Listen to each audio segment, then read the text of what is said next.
Chers auditeurs et auditrices, bienvenue sur ma chaîne Introspection citoyenne vers une quête d'un meilleur individu pour un monde meilleur. Dans la vidéo précédente, on a vu qu'on pouvait optimiser le fonctionnement du cerveau en se basant sur la plasticité cérébrale.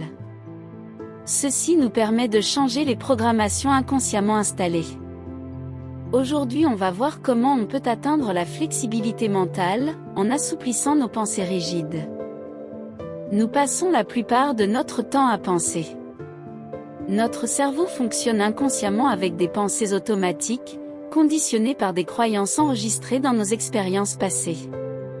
On devient des adultes avec des pensées figées dans ces croyances. Par la force des répétitions qui deviennent des habitudes, la façon avec laquelle nous choisissons de penser crée nos comportements et nos réactions.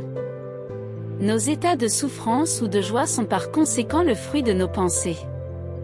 Nous sommes responsables de nos pensées et donc de ce qui nous arrive.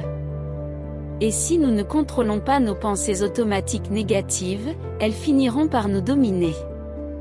On se sentira donc privé de nos pouvoirs car on n'arrive plus à contrôler nos comportements qui deviennent mécaniques. En se raccrochant aux pensées qui parfois ne nous appartiennent même pas, on commence alors à croire qu'on est des victimes et même voués à l'échec pour nous libérer de toute responsabilité car c'est plus facile de se victimiser. Néanmoins, nous avons la capacité de choisir des pensées alternatives pour développer une flexibilité mentale. Si nous devenons attentifs et conscients, on pourra décider d'assouplir et de diriger nos pensées négatives à notre profit. On peut surveiller et modifier nos façons de penser par des entraînements répétitifs et patients.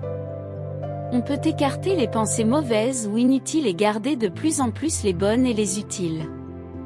Pour devenir les pilotes de nos vies, nous pouvons retravailler nos pensées automatiques pleines de jugement, par exemple, je ne suis pas respecté ou considéré, je n'ai pas de valeur, je suis nul, pensées qui produisent des émotions douloureuses telles que la colère, la peur, la tristesse et l'angoisse.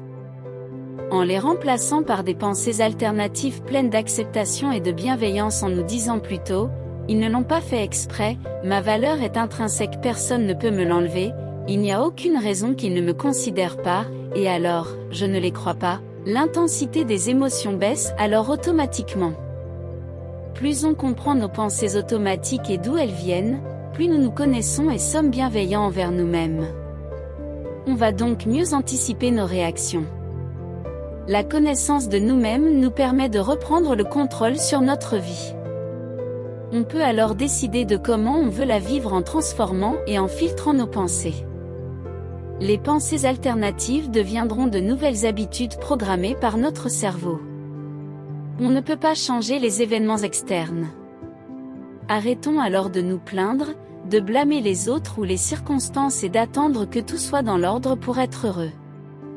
Nous ne sommes pas nos pensées, nous sommes les observateurs conscients derrière, il suffit de prendre du recul pour être pleinement présent. Dans cet état mental, on peut faire le tri et l'analyse de nos pensées. Développons la curiosité pour comprendre et faisons des efforts pour apprendre à lâcher prise. Lâcher prise ne veut pas dire lâcher toute ambition et tout désir.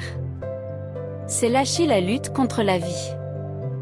Le changement demande du temps, de la motivation et surtout de la pratique, on ne change pas du jour au lendemain, on le fait pas à pas. L'essentiel c'est de commencer le cheminement. Et si nous commencions maintenant? Dans la prochaine vidéo, on va apprendre à réinterpréter nos souvenirs du passé. Comme outil du jour, je vous propose de prendre un temps pour vous et d'écrire vos pensées, sans jugement, sans se soucier du style ni de l'orthographe, sur une situation difficile qu'on rencontre ou qu'on a rencontrée. On peut faire de cette réflexion sur nos pensées un rituel quotidien sur toutes les situations.